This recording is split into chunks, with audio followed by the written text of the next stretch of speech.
taking accountability. So I got this one from Walgreens. And if you go into any Walgreens, CVS, pick your favorite, right now you're starting to see clinics. And so how many people got, if you got a flu shot, from your doctor versus going into a clinic someplace? Right? I went to CVS because it was just quicker. To get a doctor's appointment is just too burdensome to do that. And it's sure, it's fully, they take insurance, so now they're starting to handle your basics. For any of you who have kids, right, conjunctivitis, pink eye. All of us that have been parents can diagnose that within seconds, right? And so can anybody else, and they just get an antibiotic and you move on. There's things like strep throat, very simple, common things.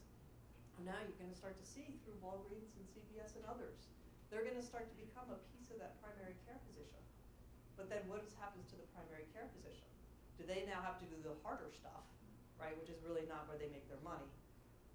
So it is going to be pretty interesting. And then what happens to the data that you've just given to Walgreens? How is that going to connect to your primary care physician? And what happens, right? So all that stuff isn't connecting. And so while it really looks convenient, when you go to the hospital or have something that goes on, how are you going to bring all that together in order to really figure out what's going on? And then healthcare and politics. I just happened to take the current page off of the Economist, right? I just said, okay, fine, let me see what today's thing is, and I just did a screen scrape. So the right to die, that's a really interesting one, right? And I've read a lot of books, and there's one on what do you do sort of at end of life. And I think that's more and more going to become something we're going to have to struggle with, because how do you help people produce a dignified life, end of life? My mom has Alzheimer's, and I can kind of see what happens, so I guess it's probably close to me to kind of start to think about that. But you know, it's something the company or the countries are starting to deal with. What do we do for that? Medicare, fat loss needed. Medicare, right, interesting program. They really cut that to the bone, and most doctors don't make a lot of money off of Medicare now. How is that going to affect people? You can kind of go through the whole thing. You know, Obamacare, right, still out there. People don't know what to do with it, attack it or not. And even birth control, right? So it's the gamut of things, but that's going to continue in politics and to work through it. And I think this will have an effect, right? Who knows what the next piece is going to be, and it's a global concern. So what do you do about all that?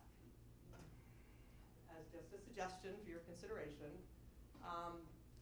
behavioral lens. And I think a couple of people started to talk about this, and even in the last one. So my thinking is, the thing we've got to do that's different in the digital age is engage people in a different way, right? So we always, how do you really think about the person as somebody with a set of healthcare concerns? How do you use the Fitbit and the other devices to trigger them in a way to actually change their behavior? So an example that I use too in some of this is, I have the iPhone, or the iWatch, Apple Watch, I think they call it, and it does nudge you to stand up every hour, right? Because sitting is the new smoking. And the first couple of days, I was like, this is the most annoying thing I've ever done, right? Every hour, it's like I'm in the car driving. I can't stand up right now. But it started to at least bring an awareness. I still ignore it, but it brought an awareness that I need to stand up more. And I do try to do that, not always when it tells me to do that. But that's an example of it starting to change behavior, right, in a way that was very positive. How do you start to do that with some of the other things, and how do we work through that? I don't know, but that's that consumer engagement and empowerment. How do you really start to nudge people on a daily basis? There's a lot of pieces that are out there. Imagine if you had your watch and you walk into McDonald's and then suddenly it flashes up to say, I see you're at McDonald's, it's okay, but try to go for the salad, you know? Just simple suggestions here, because we actually can do that. And how would that change? So that goes to the interoperability and connectivity. So I talked about, what if you're at Walgreens and did your flu shot? And then you go to the doctor for your annual physical. Probably one of the things they're going to ask you if you go during flu season is, did you have your flu shot? Is that annoying or what? Right? Why don't we really know what's going on with people as they kind of go across all these different activities? And how do we bring that connectivity? And where that really becomes important is in hospitals. So one of the solutions that we're working on is in the area of antimicrobial stewardship. So an antimicrobial stewardship is a big word, but basically means, we all know that antibiotics is a huge issue, right? And more bacterial strains are becoming resistant to antibiotics.